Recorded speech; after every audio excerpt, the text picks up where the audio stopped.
Yeah, there's a bunch of crazy things happening to us, like a bunch of crazy things happening in the world right now. You would never believe it, but it's not about black and white anymore. It's happening to everyone. Like, white people are asleep, black people are finally waking up, which you should be, because this is your world. The world belongs to us. We can have everything we want. Everything. Because we are the gods. We are gods. And we invented them. So they can't manipulate us anymore. Alright? There is definitely a shift in the air going on right now, and a lot of Black Americans are starting to question narratives they've heard for years. People are having more open conversations about identity, history, and the ways misinformation uh, can shape how communities see themselves and each other. Yo, you guys, it's like black Americans are finally waking up. They are knowing the truth and they are not taking any nonsense from anyone. And you can see it online and in everyday discussions. Folks are pushing back against stereotypes, challenging old ideas, and they are refusing to be boxed into labels that don't reflect who they are. Okay, there is a stronger sense of unity, or at least an effort toward it, instead of being divided by things that don't serve the community. Right in this video, I've put together clips, you guys. Before we get into the clips, quick disclaimer: this video does not support any bullying or harassment. It's there for educational purposes, as well as to let you know what is trending on social media. Let's get right in, and I'll be back with more commentary. I want y'all to think about something, and I really want y'all to really think. Do you ever wonder why it's so hard for black people? Do you wonder why it was a whole slavery thing with us? Why are we killing each other like this? Like, seriously, do you just wait till I tell you the reason? We are the gods of this universe. We created this universe. You have to get out of the human form. We black people have souls. We are from time and space, infinite beings. We never die. So that is why they try their best to institutionalize us. We have power. We have magic. We have gifts from the motherfucking universe. And that is why they are so fearful of us. That is why they can't stand us. That is why they hate us, especially black women. We are powerful as fuck. Period.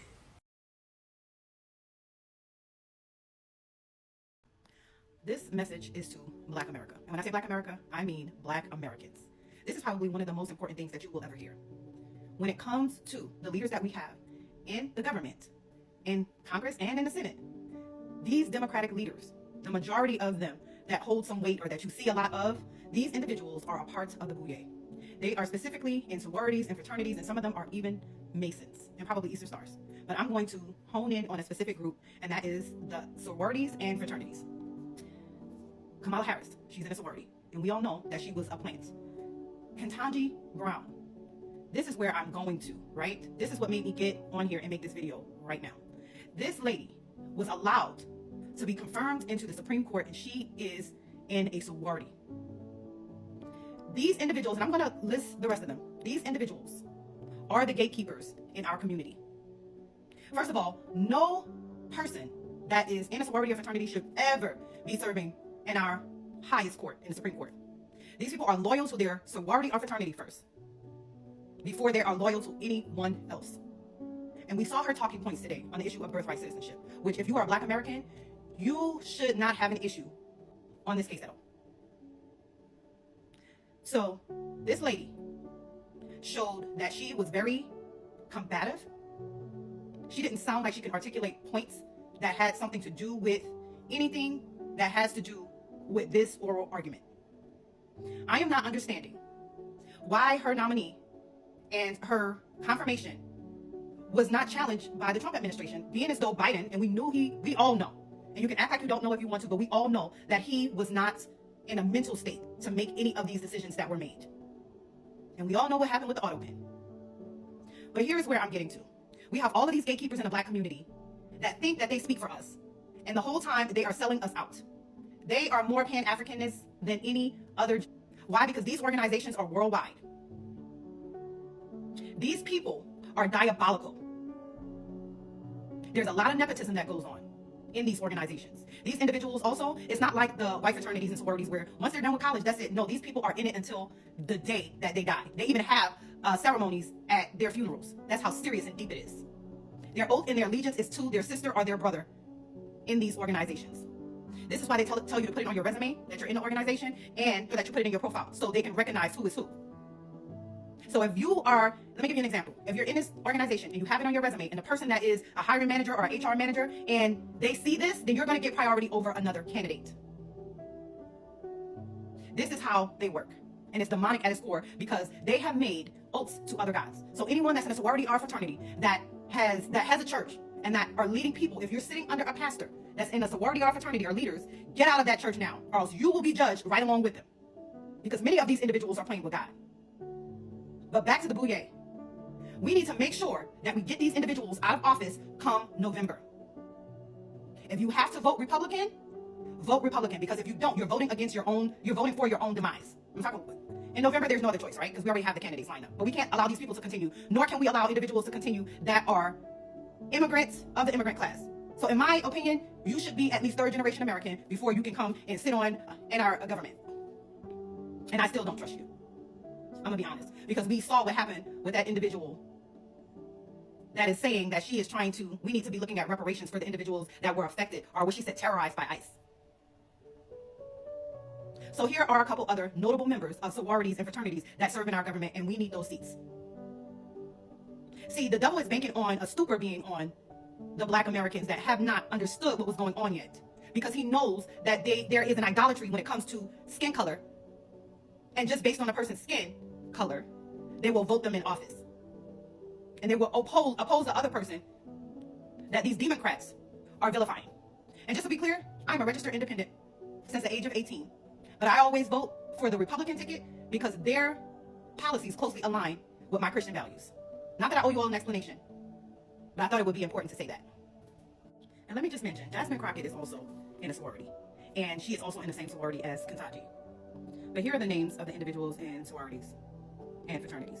Kamala Harris, Frederica Wilson, Florida, District 24, Bonnie Watson, Coleman, New Jersey, District 12, Alma Adams, North Carolina, District 12, Lisa Blunt, Rochester, Delaware Senate, she's a candidate, Chantel Brown, Ohio, District 11, Summer Lee, Pennsylvania, District 12, Lucy Macbeth, Georgia, District 7, Jennifer McCallan, Joyce Beatty, Ohio, District 3, Angela Oso Brooks, Maryland, she's a candidate, a Senate candidate, Hakeem Jeffries, New York, District 8, Troy Carter, Louisiana, District 2, Sanford Bishop, Georgia, District 2, James E. Kleinburn, South Carolina, District 6, Hank Johnson, Georgia, District 4, Gregory Meeks, New York, District 5, Raphael Warnick, Georgia, and he's a U.S. Senator, Emmanuel Cleaver, Missouri, District 5, Sidney Kamlanger Dove, California, District 37, Robin Kelly, Illinois, District 2.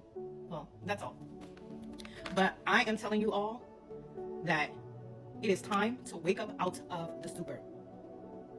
If you are against ICE, and you are a black American, you are against yourself. Because these individuals were brought in here to replace you. All of these illegal aliens, they came in here and they got your reparations. Mind you, I'm talking to the ones that are on a Democratic plantation. The very definition of insanity is doing the same thing over and over again and expecting a different result. These people are mollywopping us as a people. And individuals still think it's okay to vote for them.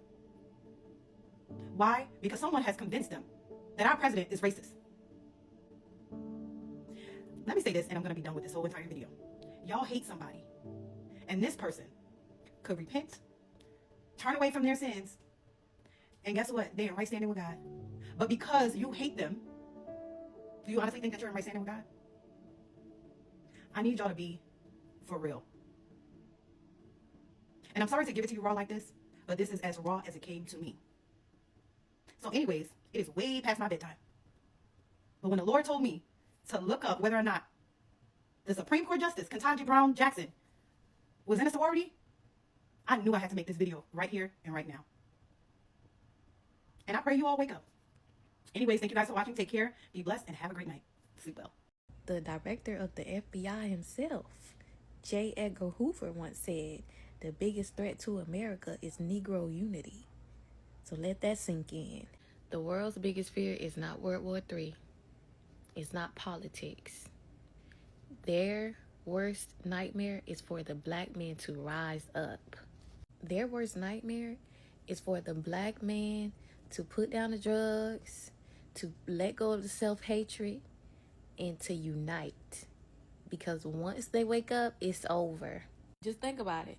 Every system that's in place right now profits off the destruction of the black man. Prisons, the streets, the music they push, the poisons they put out in our communities. It's all meant to distract and divide. Because if the black man ever really knew his true powers, they would never be able to control him. They feed you drugs to numb you. They tell you lies so you hate yourself. They pit you against each other so you never see who the real enemy is. And the sad part about it, most of us are playing right into their hands. Can you imagine a generation of black men who choose discipline over destruction, unity over ego, purpose over pain? That scares them, because once we put that energy together, we don't just change our lives, we change the whole world. So you got to ask yourself, are you going to keep feeding into their plan, or are you going to wake up and become the worst nightmare that they prayed would never come true?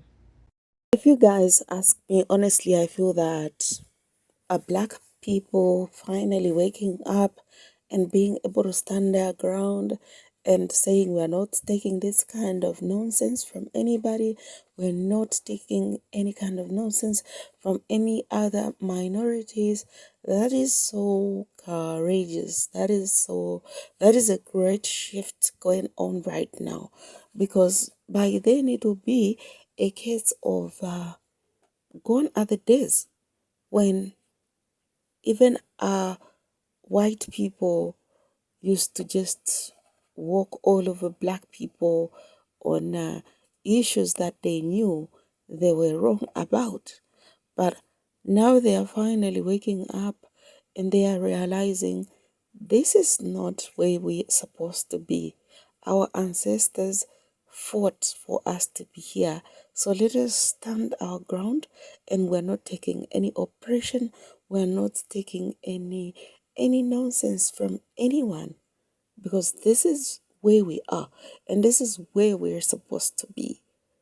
You guys, when I saw these video clips, I was so happy. I was so proud. Like, if you know black Americans, you know they are very, very strong people. They are very resilient. And black Americans have shaped America. These people have shaped what they have contributed a lot to what America is right now. That's why if you check out other videos right in this video clip, you see that they are mentioning reparations, and reparations, because they deserve reparations. Yeah. So their ancestors went through what they had to go through in order for them to have these positions. Because if black people don't stand up, if they don't wake up, stand their grounds, and be able to say this far and not further, whoa, I don't know what would become of them, honestly, because you all know, when it comes to the white man and their talk, their manipulations, black people wouldn't be able to stand. And thank God that this is happening. Everyone is getting to see this, and they are learning a thing or two from people that are at least making these videos publicly available for other people who feel that they should live in fear because of people from other races or because of the minority. But it's not like that, yo. When you know, you know. And for real, it is what it is. Black people are so resilient. Black people are very strong. Black people are filled with wisdom. Black people are the true Hebrew Israelites. Yeah, they are God's chosen people. And when we look closely into this issue of black people finally waking up, it's due to the fact that history is being taught now everywhere. We see different people learning history, they are teaching history, they are now beginning to realize that life shouldn't be this way. It should be a certain way, yo. Tell me what you guys think about this in the comment section below.